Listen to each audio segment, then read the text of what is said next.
Hello friends, मैं हूं गौरव और गेंगिस खान, जिसका खून आज भी 16 मिलियन लोगों की रगों में दौड़ रहा है। गेंगिस खान जो एक छोटे से काबिले से था, उसके बदले की आग ने 4 करोड़ लोगों को मौत के घाट उतार दिया। उसके बदले की आग उसके आंखों के सामने ऐसे दहक रही थी कि उसने अपने सगे भाई को तक मौत के हवाले कर दिया था, और उन लाशों के ढेर पे उसने मंगोलियन साम्राज्य की नींव रखी थी। वो साम्राज्य जो अपने राज में चाइना से लेकर यूक्रेन तक फैला हुआ था। इनफैक्ट गेंगिस खान का दबदबा इतना ताकतवर था कि उसके मरने के बाद भी उसने 40,000 लोगों को मौत के हवाले कर दिया था। लेकिन जब उसकी मौत हुई और उसे अंतिम क्रिया के लिए ले जाया गया, तब वहां 2000 लोग मौजूद थे। पर आज भी दुनिया में कोई भी ये नहीं जानता कि उसकी बॉडी को आखिर दफनाया किधर गया। आज 700 से भी ज्यादा साल हो चुके हैं, पर कोई भी उसकी बॉडी या उसके मकबरे को ढूंढ नहीं पाया है। तो कहां गई उसकी बॉडी और क्यों नहीं मिल रही हमें वो? इस कहानी की शुरुआत होती है 13वीं सदी में, यानी 1201 में, जब गेंगिस खान ने अपने दबदबा बढ़ाने के लिए मंगोलिया के हर छोटे काबिलों पर आक्रमण करना शुरू कर दिया था। इन काबिलों में से एक था जमुखा, जो शक्तिशाली दुश्मनों में से एक था। ऐसा कहा जाता है कि जमुखा का राजा गेंगिस खान का हाफ ब्रदर था। जमुखा के साथ लड़ाई करते वक्त अचानक से कहीं से एक तीर आई और गेंगिस खान की गर्दन को छू कर निकल गई। उस तीर को देख मानो गेंगिस खान ने अपनी आंखों के सामने अपनी मौत को आते हुए देख लिया था। लेकिन किस्मत से वो बच गया और युद्ध जीत गया। जीत के बाद उसने उस धनुर्धरी को बुलाया और उसे अपनी सेना में शामिल होने का प्रस्ताव दिया। और ऐसे ही युद्ध जीतते जीतते उसने एक से बड़े एक शातिर सोल्जर्स को अपने आर्मी में शामिल किया और अपनी आर्मी को इतना स्ट्रांग बनाया कि अपने राज के 40 सालों में गेंगिस खान का राज मंगोलिया के छोटे से काबिले से इस हद तक फैल चुका था। और फिर ऐसे ही एक दिन अपने साम्राज्य को और भी ज्यादा बढ़ाने के लिए उसकी नजर पड़ी तांगुट एम्पायर पर, जो कॉमनली वेस्टर्न शिया के नाम से भी जाना जाता था। इस रीजन में बेसिकली एग्रीकल्चरल कम्युनिटीज बसी हुई थी, जो राइस प्रोडक्शन के लिए फेमस थी, और अपनी 1.5 से 2 करोड़ लोगों से भरी आर्मी का पेट भरने के लिए गेंगिस खान की नजर इस पर पड़ी। ये एरिया गेंगिस खान की सेना का न सिर्फ जरूरतें पूरी करने के काबिल था, बल्कि ये मंगोल एम्पायर को आर्थिक रूप से भी प्रबल कर देता। और इसीलिए एक दिन मौका देख साल 1205 में उसने वेस्टर्न जिया पर हमला बोल दिया। पर वहां पर राज करने वाला तंगुट एम्पायर इतना ताकतवर था कि ये युद्ध पूरे 5 साल तक लड़ा गया। हर युद्ध की तरह इसे भी गेंगिस खान ने अंत में जीता, लेकिन इस युद्ध के बाद उसकी सेना काफी कमजोर हो चुकी थी। इस 5 साल तक चले युद्ध में उसके काफी सारे सोल्जर्स मारे गए थे, और अब वो उस पोजीशन पर नहीं था कि वो और किसी पर हमला कर सके। और ऊपर से जीत मिलने के बाद भी वेस्टर्न जिया के लोग उसकी बात सुनने के लिए राजी तक नहीं थे। वो उसकी हर बात को नकार दिया करते थे। और एक दिन ऐसे ही जब गेंगिस खान ने वेस्टर्न जिया से कुछ आर्मी की मांग की, तब उन्होंने हमेशा की तरह उसे नकार दिया। इस रिजेक्शन के बाद गेंगिस खान को इतना अपमान फील हुआ कि उसने फिर से एक बार वेस्टर्न जिया पर आक्रमण बोल दिया, लेकिन इस बार उन्हें जिंदा रखकर उन पर राज करने के इरादे से नहीं, बल्कि उन्हें पूरी तरीके से मिटाने के इरादे से। अब फ्रेंड्स, गेंगिस खान सभी को पता है क्रूएल और फेरोशियस राजा था, लेकिन वो काफी अमीर भी था। आपको पता है कुल मिलाकर उसके पास करीबन $120 ट्रिलियन आज के तारीख में होते।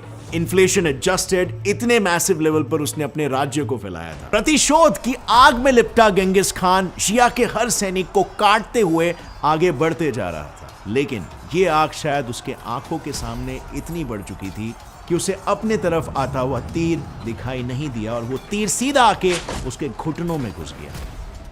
लेकिन बदले की आग के सामने उस तीर की पीड़ा उसके लिए कुछ भी नहीं थी। गेंगिस युद्ध में इतना घुस चुका था कि उसने उस तीर को नजरअंदाज कर दिया, और वो वैसे ही घायल अवस्था में आगे बढ़ता रहा। अनफॉर्चुनेटली मंगोल्स ने ये युद्ध तो जीत लिया, लेकिन ये खुशी ज्यादा देर तक टिकी नहीं, क्योंकि गेंगिस खान का जख्म उसके शरीर को अपने ग्रस्त में लेता चला गया। उसका जख्म इतना पक चुका था कि उसने बिस्तर पकड़ लिया, और उसके पास अपने एम्पायर लौटने तक का भी समय और सेहत नहीं बचा था। शिया के खिलाफ पैदा हुई बदले की भावना गेंगिस खान के मौत का कारण बन गई। उस युद्ध के बाद गेंगिस अपने ही कैंप में घाव से हुए इन्फेक्शन से मारा गया, लेकिन अभी भी 40,000 लोगों की जान जानी बाकी थी। और इसकी शुरुआत हुई गेंगिस खान के मौत के बाद। उसने मरने से पहले उसकी अंतिम क्रिया कैसी होगी ये पहले से ही लिख रखा था। और मंगोल परंपरा के हिसाब से अगर कोई राजा चाहे कि उसके मकबरे की खबर किसी को नहीं होनी चाहिए तो फिर चाहे कुछ भी हो जाए वो उसकी खबर किसी को नहीं लगने देते थे। और गेंगिस खान ने भी बिल्कुल यही लिखा था। इसीलिए युद्ध भूमि से अपने राज्य तक जब उसकी बॉडी को लेके जाया जा रहा था तब उसके सैनिकों ने हर उस इंसान और जानवर और जीव को मार दिया जिन्होंने भी उसे देखा था। और फिर अपने राज्य में पहुंचते ही 2000 लोगों को उसकी अंतिम विधि में आने का न्योता भिजवाया गया। लेकिन यह कोई साधारण न्योता नहीं था, ये न्योता था मौत का न्योता। सही सुना आपने, लोगों को मरने के लिए बुलाया गया था। अब ये लोग कौन थे और क्यों उन्हें मारा गया, इस पर अभी भी हिस्टोरियंस की खोज जारी है। इन्हें मारने के बाद कौन सी जमीन को कहां खोदा गया, कहां गेंगिस खान को गाड़ा गया, इसके सुराग मिटाने के लिए सैनिकों ने 1000 घोड़ों को उस जमीन पर दौड़ाया ताकि जमीन दब जाए और एक रेगुलर जमीन जैसी दिखाई दे। और उसके बाद शुरू हुआ असली हत्याकांड। जो भी लोग उस अंतिम क्रिया में वहां पर मौजूद थे उन सभी लोगों को एक सैनिकों की टुकड़ी ने आकर मार दिया और फिर उस टुकड़ी को दूसरी सैनिक की टुकड़ी ने आकर मार दिया और फिर उन्हें किसी और टुकड़ी ने, और ये सिलसिला तब तक जारी रहा जब तक वो सारे नहीं मारे गए जिसे गेंगिस के मकबरे की खबर पता थी। इस हत्याकांड में करीब 40,000 लोगों की बलि चढ़ गई गेंगिस खान के नाम पे। और आज की तारीख में ऐसा कोई भी नहीं है जिसे पता है कि आखिर गेंगिस की बॉडी को कहां पर दफनाया गया। लेकिन फ्रेंड्स, ये कहानी है जो बताती है कि क्यों आज भी हमें गेंगिस खान की बॉडी नहीं मिल पा रही है। ऐसी और भी 2 स्टोरीज है जिसमें गेंगिस खान के साथ कुछ और हुआ है। सो आइए जरा वो स्टोरीज भी सुन लेते हैं।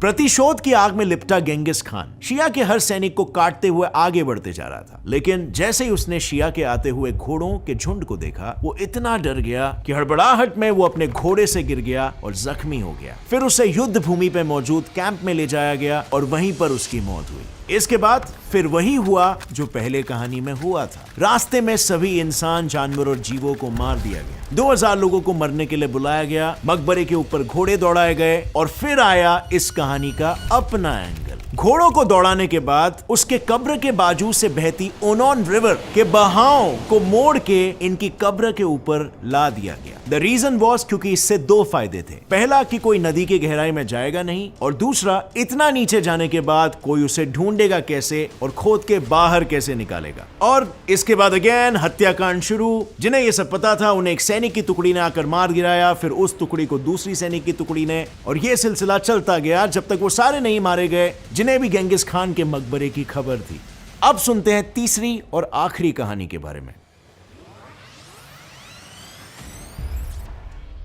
प्रतिशोध की आग में लिपटा गेंगिस खान शिया के हर सैनिक को काटते हुए आगे बढ़ते जा रहा था। शिया के आधे से ज्यादा परिवार को गेंगिस खत्म कर चुका था। जो बचे थे उसमें एक था प्रिंस और एक थी प्रिंसेस। और युद्ध के बीच में एक दिन गेंगिस खान को एक सपना आया। सपने में उसे 2 चीजें दिखी, बर्फ और खून। और फिर उसने अपने सपने का मतलब ज्योतिष से पूछा तो उसने गेंगिस को बताया कि खून का मतलब प्रिंस और स्नो का मतलब प्रिंसेस। और फिर क्या था, गेंगिस खान ने अगले ही दिन प्रिंस को युद्ध में मार दिया और प्रिंसेस को अगवा कर लिया। और फिर ज्यादातर राजाओं की तरह उसने प्रिंसेस का रेप करना चाहा। और फिर जब वो करने के लिए आगे बढ़ा तब अचानक प्रिंसेस ने अपने बालों से खंजर निकाला और गेंगिस खान को कैस्ट्रेट कर दिया, यानी उसके प्राइवेट ऑर्गन को काट दिया।